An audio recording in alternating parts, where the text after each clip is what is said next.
Gurmagad Gleimhnis an teachta Caoimhghín Ó Caoláin Canada Sinn Féin chuna a heiscéanamh.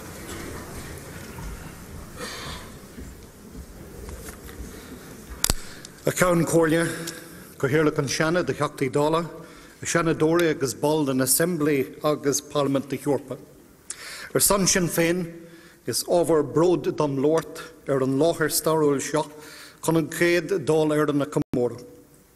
An láthar seo, nó go bliain ó hin, annig díthe tafa bhainse na haireann le chéile mar tional náisiúnta agus dógur siad neamhsplachas public na haireann.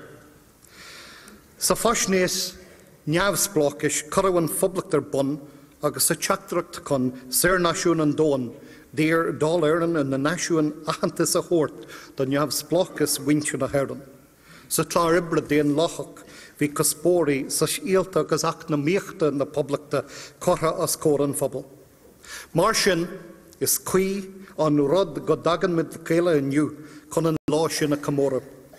Ach ní hamháin Comóra táin, tá dúlgas oring obair an lé sin a leanúnt lenar linn hen. Ní féidir na capéisi a dlachal ló an fiche hénú lá anar ní géad as a nígaig a léamh gan a rágus a léir, tá déon lachas náisiúnta le bhaint amach in Éireann, tá tír agus pobl le chathan tú, agus fiú nóca bliain aig níl an tlár ibre déon lachach corthair I bhaim. Never was the past so near, or the present so brave, or the future so full of hope. These were the words of a young Republican, Moira Comerford, who was present in this room 90 years ago on the 21st of January 1919.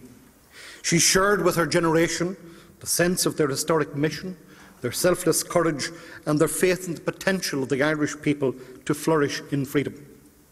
They were inspired by the ideals of the men and women of Easter Week 1916. Their sights were set on the Irish Republic, proclaimed in arms on the streets of this city. They had seen the executions of 16 of their comrades by the British government. They had seen hundreds of people interned without trial in the aftermath. They had experienced British military rule, and the men and women of that generation gave their answer to imperialism by rallying to the flag of Sinn Féin. In successive by-elections in 1917 and 1918, Sinn Féin triumphed. In October 1917, here in the round room of the Mansion House, the Sinn Féin Ardèche adopted a new constitution which was committed to achieving the independence of the Irish Republic and to opposing British rule in Ireland by any and every means at their disposal. The British government tried to impose conscription on the Irish people in 1918, and it was met by the determined resistance of a people's movement. In April 1918, the one-day general strike against conscription, led by the Irish Trade Union Congress, dealt the fatal blow to the British government's plan. It is appropriate that we remember here the legacy of the Irish Transport and General Workers' Union, which this month celebrates its centenary. It played a pivotal role in the struggle for national independence, workers' rights and socialism in Ireland. The overwhelming victory of Sinn Féin in the December 1918 general election was on the basis of a manifesto committed to the establishment of the Irish Republic. That was the mission of an céad dál éireann. The Declaration of Independence, adopted in this room, ratified the establishment of the Republic and pledged the Teachtaí Dála and the people to make the Declaration effective by every means at their command. Dúirt an ceann cóirne Cathal Brua, go raibh siad ag cur deireadh le rial hasna in Éireann. Dúirt sé go raibh deireadh le ráméis. Bin an tuiscin de bhí aige agus ag cótheachtaí. Bhí dóchas acu go mbeidh dúlgas iad an náisiúnta rialtas hasna neamhsplachas na haireanna aithint. Ach bhí siad ullmh chun tríd san saoise sin, an saoise sin má bhí gá le tríd. It was an all-Ireland Dáil that assembled here, a Dáil united in opposition to the intention of the British government to partition Ireland. We know the tragic outcome.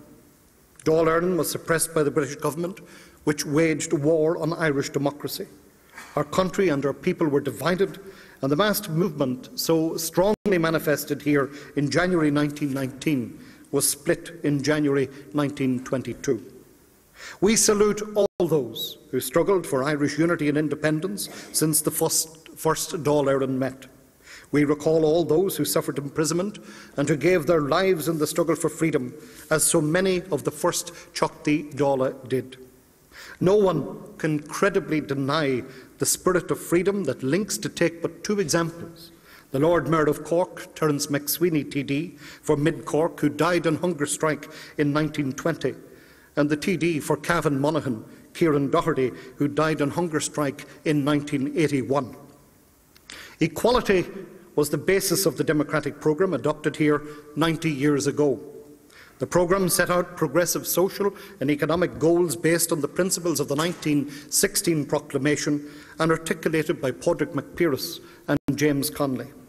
Its key section stated that the sovereignty of the nation extends not only to all men and women of the nation, but to all its material possessions, the nation's soil and its resources, all the wealth and wealth-producing processes within the nation, and we reaffirm that all rights to private property must be subordinated to the public right and welfare.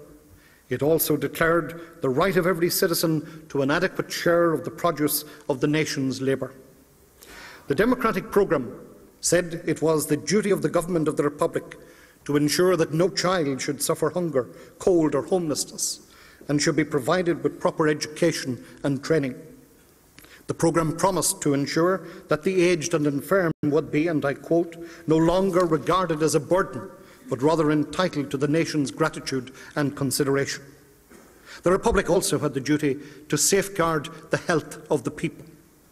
The programme pledged to build Ireland's economy and reinvigorate industries which would be developed on the most beneficial, progressive, cooperative industrial lines. And after 9 decades, the Democratic Programme remains to be implemented.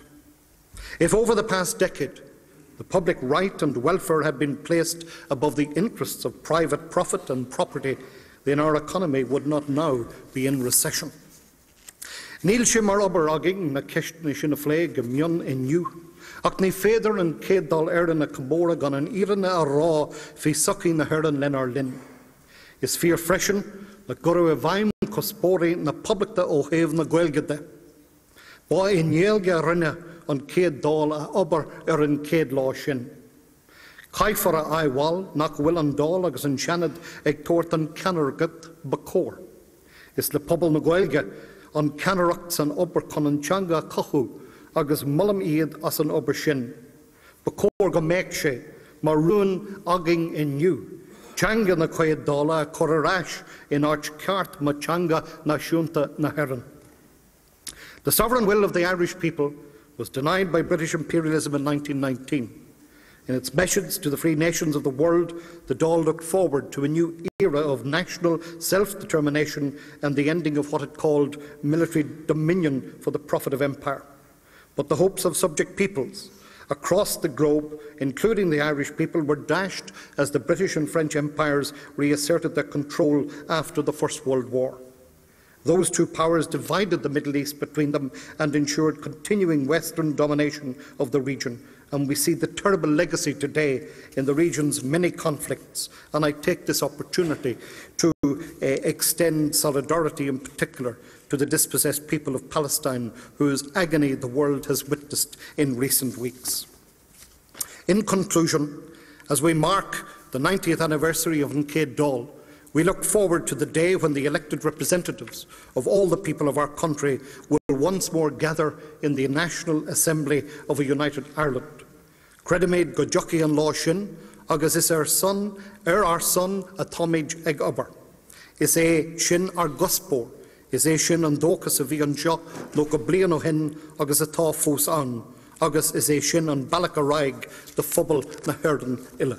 Gur maithfidh.